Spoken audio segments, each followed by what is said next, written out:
Thinking about moving to Asia for retirement, for work?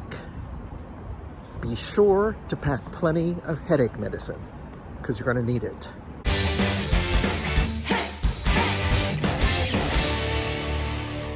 So that's what I want to talk about today. The headaches involved in living abroad, working abroad, retiring abroad. By the way, my name is Jesse. I want to thank you guys for watching my channel. Appreciate it. Yeah, this story in Thailand got me thinking about all the headaches I've had over the years with visas and much more. And I'm also thinking about the things people need to consider when they retire in terms of, well, I'm American, and I'll just talk about the American situation with Social Security, with health insurance, with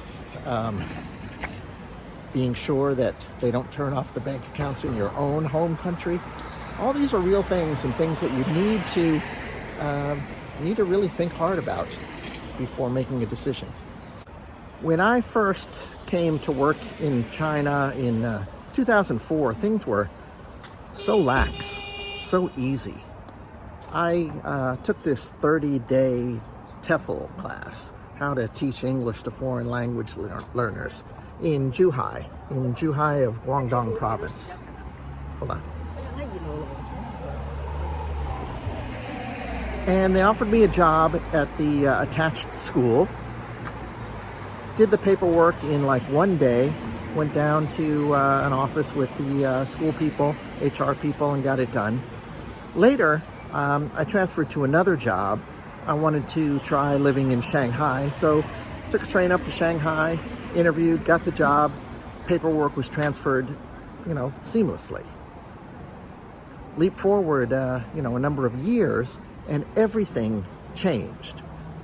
I could tell you stories, but I'm just going to tell you one, and then move on to the idea of retiring in Asia.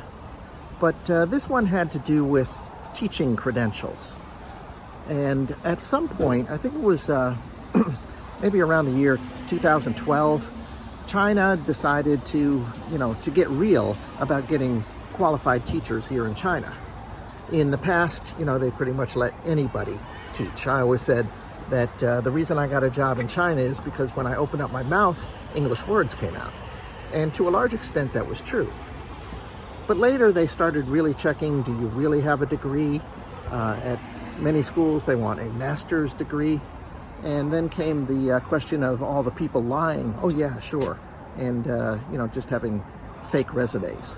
So they made us go through this apostille process. Apostille.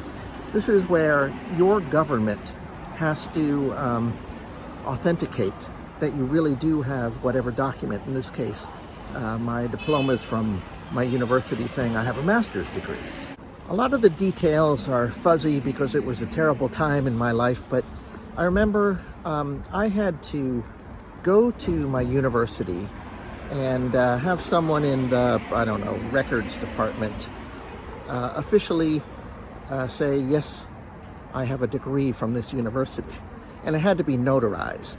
So I contacted a, what they call a mobile notary public, someone who does this authentication service.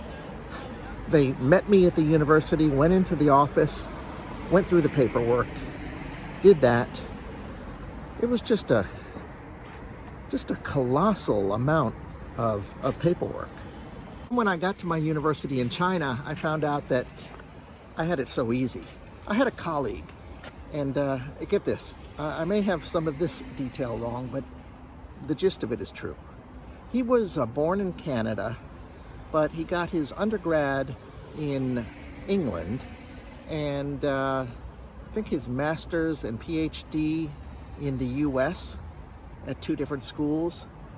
He had to, there was so much paperwork because being a Canadian, he had to get paperwork from Canada, from England, from the United States. This process was still going on like a year later, but they kind of you know, let him into the university, pending this paperwork. It was just oh my God, a clusterfuck. Like I said, I could tell you stories, but I want to pivot now to the idea of retiring. Let's say retiring in Thailand. It's something that lots of people do, but there are things to consider. Number one, as an American, I turn 64 in a couple weeks, and so I'm getting close to the magic age of 65 when I am eligible for Medicare, which is America's kind of senior healthcare system, and it's largely free, although not as free as people think. Still have to pay anywhere from $200 to $400 a month usually for let's just say extra fees. But the important thing is that you cannot get Medicare, you cannot get reimbursed for health services out of the country. And that's something really important to consider, because if you're not going to rely on Medicare, you're going to have to get health insurance. Now, I've had health insurance here in China over the years, and I forget the exact number, but I'm paying something like $3,000 a year for comprehensive health care here, international policy. And it would go on in perpetuity if I continue to live here and work here. And, that could work. But if you get off any system, suddenly you are really in the gray area, well, not gray area, black and white area of they're not going to cover pre-existing conditions. And that's really important. And especially since, health insurance, people can find a way of saying, oh, you've got high blood pressure? Okay, we're not going to treat your heart attack. So healthcare is definitely available in places like Thailand and relatively affordable relative to the cost of things in the United States. But just beware. You're not going to have Medicare. Another thing about Medicare is that you have to sign up when you turn 65.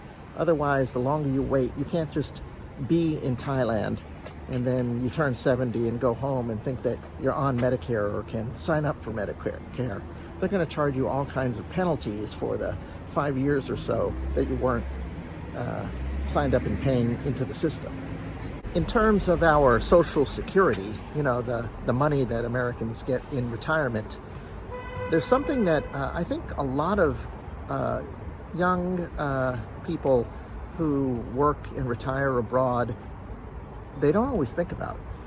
You have to earn credits. You have to pay into the system for years and years to be able to take out. And so if you are in your 40s or something like that, you got to check and see if you have been working long enough that you even qualify. I am sure that there are many people who are just left in the lurch, and they get to a retirement age and they expect to get Social Security money and they go, oh crap, you get nothing or almost nothing. So that's really important.